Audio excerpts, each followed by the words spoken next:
Hello everyone, this is Ken from Vintage Card Voyage, This is Mark. and we're here today to talk about the second step to getting a more intentional hobby life. So this is step 2 out of 4, and really it's about putting a Grail list together. So I think for some people that can be a daunting task. Yeah. So we're just going to kind of throw out some ideas on how you go about doing that, and we'll just share, what we're looking for too. So a little bit of context for why put a Grail list together. And for me personally, it was going to shows, kind of spending money haphazardly. Yeah. I'd be rummaging through dollar boxes. Back in the day, as a kid, it was quarter boxes. Right. And then feeling like I got a deal because I had quantity over quality. And then there was one show finally where I went, I only bought one card, and I really loved that card. It was a 1962 Jim Brown. Nice. And that kind of changed my thinking. And then ever since that moment, I've thought I should be more organized. I should have a list. Yeah.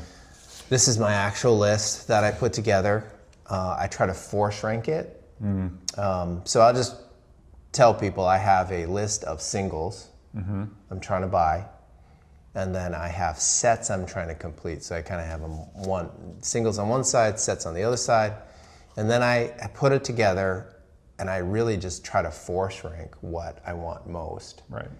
Right now it's a Bill Russell rookie card, which for whatever reason seems to be going up in price. Maybe it's my imagination. I don't think it is. So I'm still waiting to get that, and I'm just trying to make my way down the list. And then sets can be really tricky. Yeah. I think you're trying to complete a set now. I'm trying to complete all the 70s top sets. And so that's a challenge, certainly, especially like finding the high number, commons for like a decent price or whatever. And then I know I may have talked about this on the channel before, but the 33 Gaudi Sports Kings is one I know you have as well, I think, on there. That is a kind of Grail list in the respect of I don't know that I'll ever complete it from a financial perspective, really. Yeah. Or find them, honestly, just based on where we are and shows, you're not going to find it. You have to go to the National or whatever to find those kind of things. And that's exciting to me because you're putting out a challenge to yourself that you may never complete. No. But it's like extending your hobby life. That's how I think about it. It's like, and it's exciting to me just because I haven't even seen a lot of the cards in that set. I think I was thinking about that at the National the one last year, and I think I saw maybe 5 or 6 of them there, something like that, maybe a little more. I didn't get any of them because for whatever reason, I should have gotten the Duke and I didn't. I don't know why, but I think I probably could have spent it on other stuff. So yeah, maybe because you didn't have a detailed Grail list. Yes, exactly. You should would you say Duke is the top of your singles list? Probably now that I got the K-Line rookie, yes, I think that has now supplanted anything else as far from a singles perspective. Yeah, I think so. Yeah. Yeah. I mean, I can tell you some of the things I have on my set list are almost impractical. Like, I was a Rams fan, so I for some reason started collecting the 1959 Bell. I think they were potato chips. So it's a food set, and I think there's 30 some, and I got all of them except one. This Buddy Humphrey. It's the number 2 card. If you're out there with the number 2 Buddy Humphrey card, please tell me, because I don't even see it. Like if you go to one of those reference sites, that you can see it. It's real, but you don't see it out in the wild. You don't see it on eBay. I do have an eBay notification, and it just doesn't come. So that's one I think I'm just going to have to give up on. Yeah. And then I am collecting the 1948 Swell set, which is a kind of a square card. Has a lot of grades, but the 3 that I don't have are the Gehrig, Babe Ruth, and Jackie Robinson. Yeah. Because they're all a little pricey. 4-digit cards. So yeah, so that one I might have to give up on too. I hadn't realized that, because I remember Swell from like the 80s. I think they had those like goofy sets or whatever, and I didn't realize that they were putting sets out in the 40s. Yeah, that's interesting. Do you know if Swell is bubble gum? Is it candy? I don't even know, honestly. Yeah. Yeah, I'm not really sure. Yeah, I just like the way that set looks. It's black and white. It looks so vintage, and they're capturing moments, great moments. So a little bit different there. Another Grail set I would like to collect again. I'm not sure if I can get there. Is I love the Upper Deck Heroes sets, where Reggie was the first one. Right. Where it's art drawn out, and then they sign. I think each of them were like 2,000 or 2,500. Something like that, yeah. And those are pretty expensive. I've gotten some of them. I have the Jerry West. I think I have the Nolan Ryan, although it's not the actual Upper Deck set. It's just him signing it. Which there must have been an agreement that they didn't sign those cards, but then some people like didn't follow those rules. Right, yeah, I'm not sure. Because it's authenticated and it's slabbed. But anyway, so there's a lot of kind of impractical sets I have on this list. Yeah. Another reason to be organized, because I think at some point, if you organize what you're collecting, you need to just really be like, is this possible?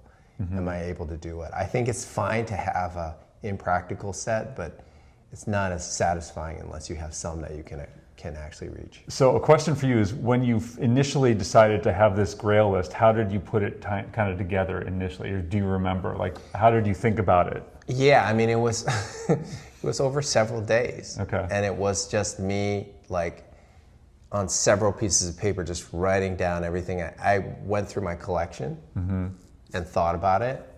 And the force rank thing is pretty good. It's like, once you have all the cards you want, you quickly can say, oh, well, I want this one more than that one. It becomes an easier exercise to do.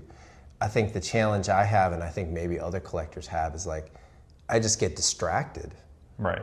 You know? So I'll just say, like, recently the thing I've discovered is these through the mail autograph Facebook groups where people are sharing which athletes will sign. Some of them sign for free, which is pretty cool. Yeah.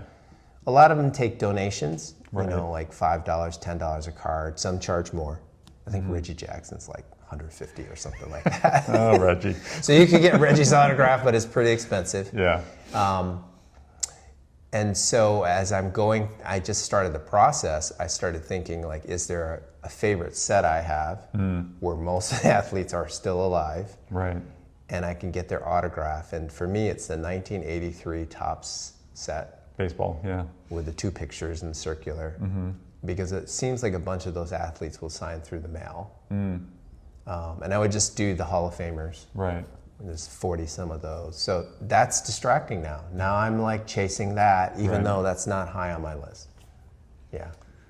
Interesting. And then I think you are trying to collect Hall of Fame, collector grade, rookie cards. Yes. For baseball. Yeah, I'm aiming kind of toward PSA, but it doesn't have to necessarily be. But yeah, the collector grade, I've gotten most of the 70s taken care of, and the 80s right now are really like, I have them, a lot of them, I just haven't graded them yet. So I don't know if I'm gonna buy graded ones or just have them graded. I haven't really decided that yet. And then 90s, I haven't really gotten much of anything yet. I think a lot of them are really like even really cheaper than the expensive. grading kind of thing. So yeah, I'll get those eventually. But yeah, the 60s, I've got the Ryan, which I got recently. I should show it. I have it here, but yeah, I got that recently, and also the bench that you got me a while ago for a trade. And so, and the Raleigh Fingers, I got a show that we were at. So those are the three for the 60s I have so far. So that's, I'm slowly moving that way, because I'm like, I know it's going to eventually get more and more expensive as I move toward it. So yeah. It does fluctuate. For some reason, I feel like the George Brett is a bargain right now. Almost like he's coming down, and I don't know if it's that particular set. That's what, 75? Yeah. Yeah, so I have both of those graded, but I don't have them in collector grade as of yet, so I just have to swap in. Yeah. And are you doing mini ones or bigger? Well, so I have the set of the minis, right? So, but I don't have them graded. No, I'm just going to do the regular, the base set, Yeah. whatever. Yeah. I think. Yeah. Okay. So yeah, that's the one that I'm really kind of in my mind targeting, along with, like we've said, the 70s, like the run of the 70s top sets, and so that's interesting.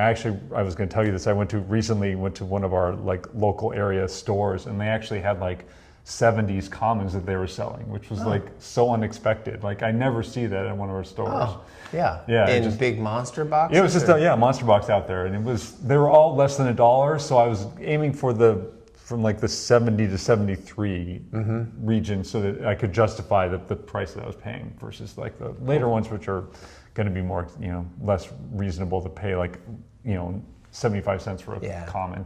Hopefully they gave you a break. They did give me a slight break on bulk, Yeah. quote unquote. Yeah. So. Okay. Well, that was all for this topic. That's all I had for the topic. So like coming up with the Grail list, personally, like it was a challenge for me to do that, because I'm like, I don't really know. When I first got into this, back into collecting, I was like, I just want stuff. Right. I have money now versus when I was a kid, and so like I can afford to buy things, and so I was just like, I would buy a collection and like whatever. But then as we were talking off camera, it's like 90 to 95% of that stuff is not like stuff you necessarily want per se. And so it's like, and you get all these doubles, triples, whatever, and it's like, what am I going to do with all this stuff? And so it's good to have that focus, I think, and that helps. But it's like, I'm still in this kind of mindset where it's like the waters are muddied a little bit with what I want to do. Yeah. Well, you could do, even though you have that you want to collect Hall of Fame baseball rookie cards graded with collector grade, you could start force ranking those, right? Like out of the ones you don't have, and so that will help you target. And I would say that in the modern collecting world, between eBay and Facebook, if you start searching and looking for those, more will come up, right? And hopefully the bargain that you're looking for will come up, right? Harder at shows to do that. Yeah. Although that's a good way to navigate bigger shows, right? It's True. like, I'm looking for Mike Schmidt rookie card, and then you can just like, zero in on those cards. Yeah. Right. Yeah. And so I didn't mention this too, but I also have a couple of the K lines that I still have to get from his run. And then there's also those like sub cards, like the all-star cards, or like the duo cards with other players. Like I haven't done those yet. And so there's still that. That's kind of back of my mind though. But yeah. So anyways, point being is like, I think it is good to have a Grail list. It's just for me been a challenge to kind of like focus on just that Grail list. So. Yeah. It's always it's a voyage, right? Yeah. Trying to journey to figure out how to get to satisfaction with the hobby. Right. I know a lot of people grow unsatisfied with the hobby, and so my preach here is to get organized, and you'll just be more organized, and then you'll just get more satisfaction out of it. And I think building Grail lists, then once you complete it, then you're going to want to do more. Probably if it was a satisfying thing for you, then you'll want to expand it and further your Grail list. So I think we need to get you the first Gaudi card.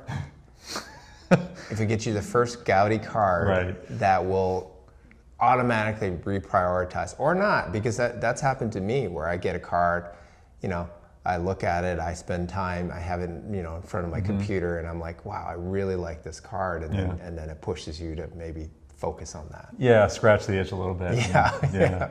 So anyways, please let us know if you have thoughts about the Grail lists and how you kind of approach them. I'd be interested to hear what other people in the community think. And so, unless you have any. Yeah, and tell us what you're collecting. What's on your Grail list? Yeah, we'd love to hear. Thank you, everyone. Thank you.